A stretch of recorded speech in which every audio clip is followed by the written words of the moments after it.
Welcome to Flying Under the Radar, the series where we shed light on someone that hasn't been getting enough attention in the NBA. Now, I can't blame you if you haven't been locked in on Utah Jazz games this season, with them holding the third worst record in basketball at just 5-18. But there's two players I want to talk about that are having great individual years despite the Jazz being firmly in the Cooper flag race.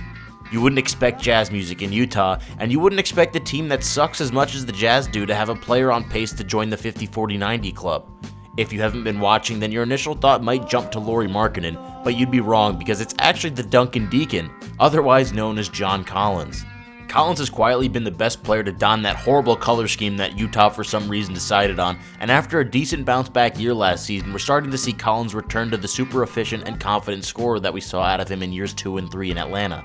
He's averaging over 18 points and 8 rebounds a game to go along with a career-high 1.1 steals on an uber-efficient 53.5% from the field, 43.5% from 3, and 92% from the line.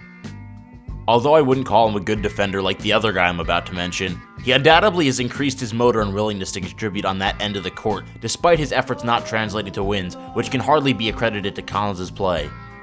Walker Kessler, on the other hand, has been one of the best defensive bigs in the league and is probably the main reason that the Jazz are only the second worst defensive team in the league and not dead last. He's recorded a double-double in 8 of his last 12 games while also putting up 3 blocks a game, being just 0.4 shy of first-place Wemby and 0.8 in front of third-place Donovan Clingan. After playing a majority of his games off of the bench last season, Kessler has started in all 17 games he's appeared in and seems to be on the trajectory to being one of the league's elite defensive anchors if Utah can get him some support. Now maybe he'll even go watch a Utah Jazz game.